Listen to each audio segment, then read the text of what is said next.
Hello, welcome to Picky Assist.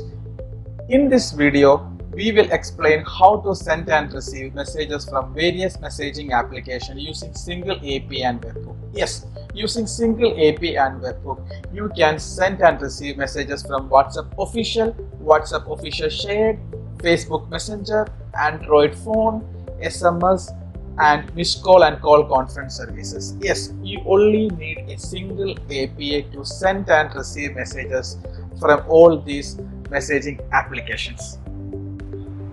Now let's see how webhook works. When a new message comes to your application, we will post it into your URL, then it reach your server with the message payload like number, message in, and all details are in JSON format.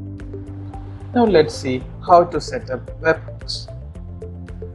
Log in into your Picky Assist account, then from the left side you can create a new project. Now give a project name for your reference for like demo webhooks, then give a number. Now we have project name and number. Now let's click on continue.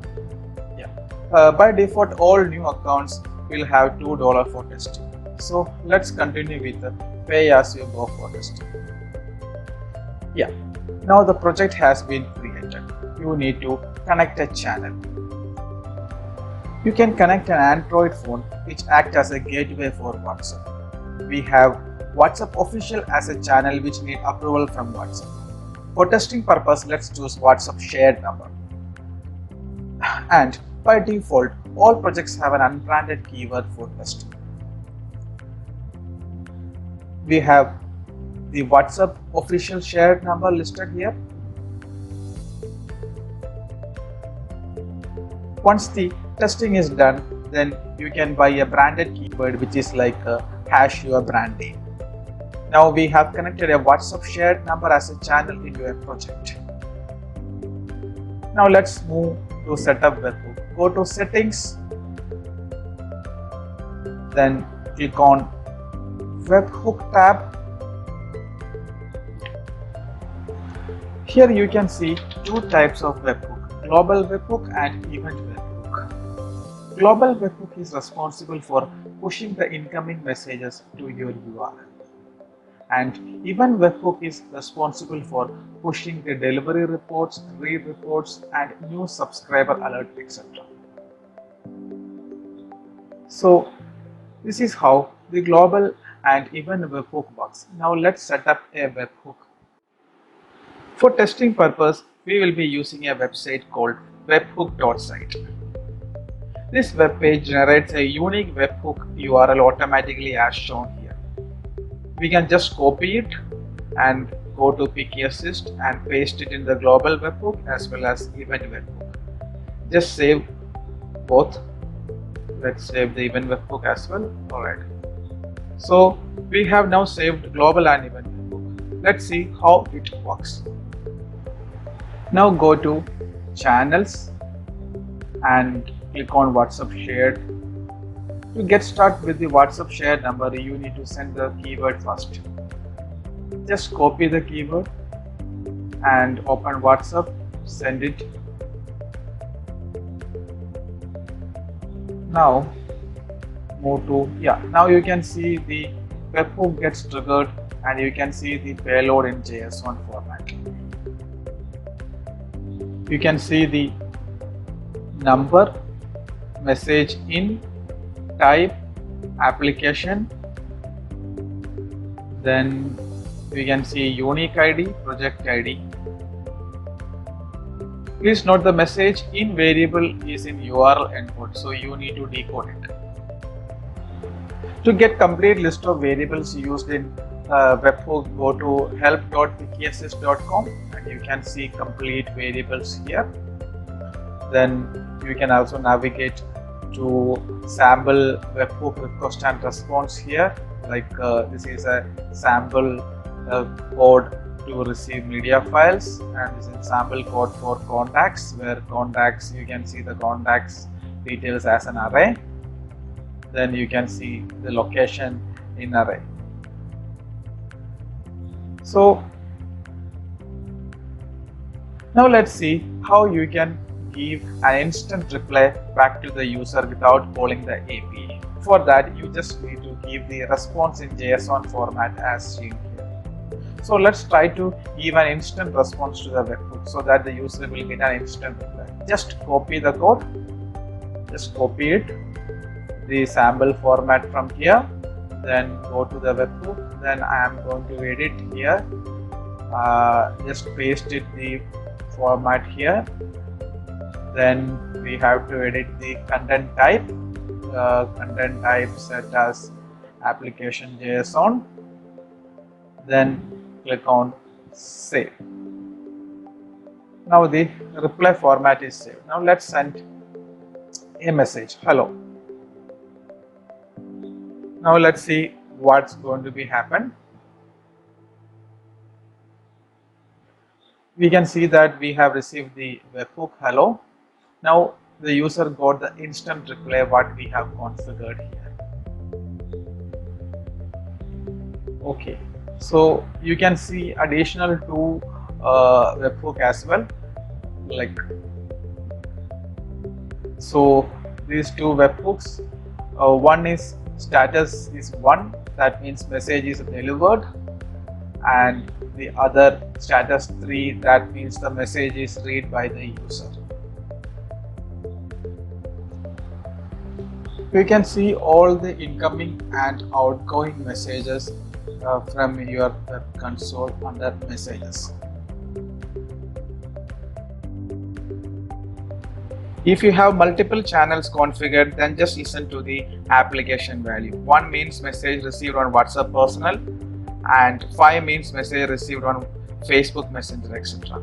You can see all the variables here.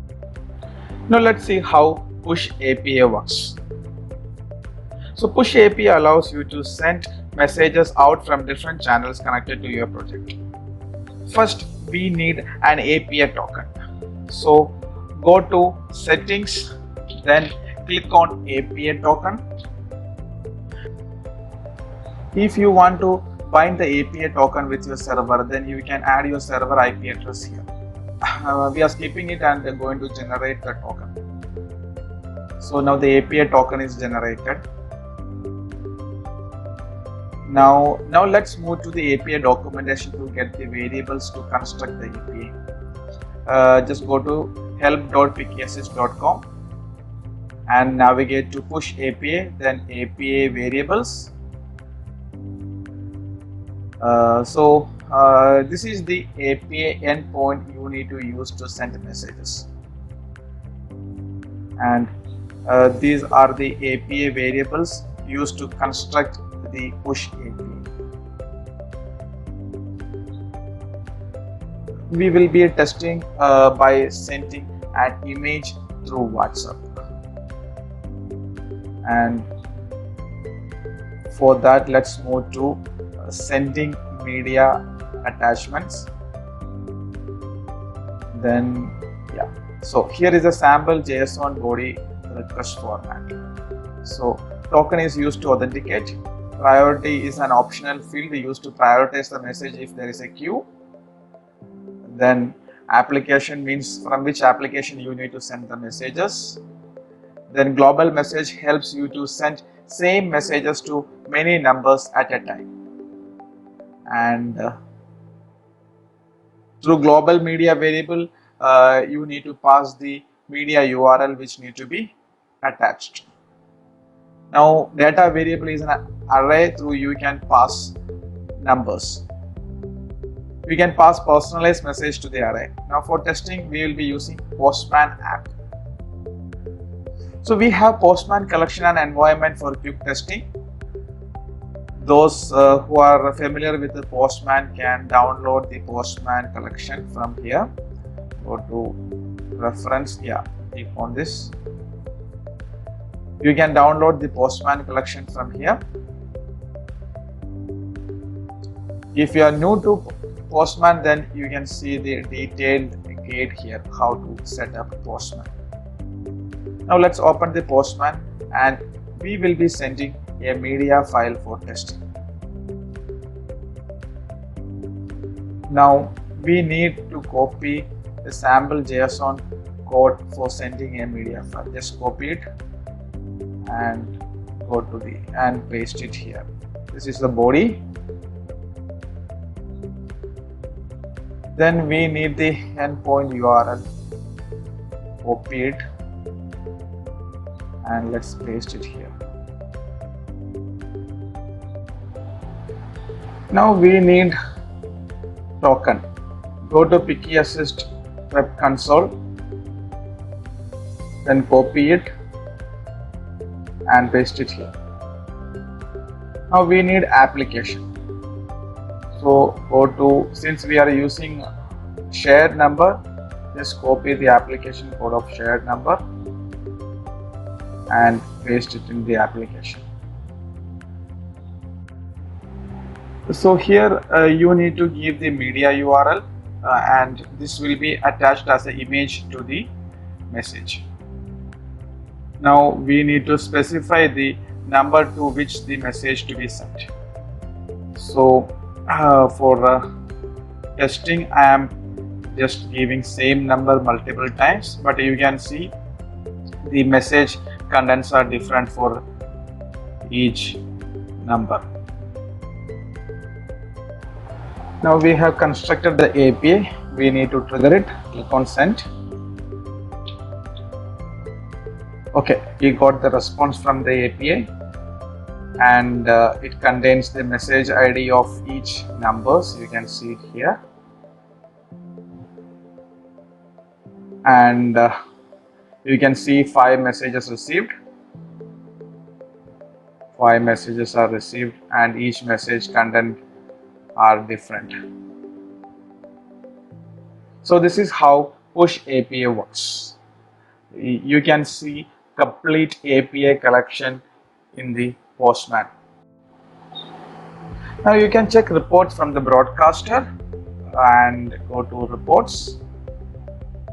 So here all the messages will be displayed. That means all the messages sent through API will be listed here.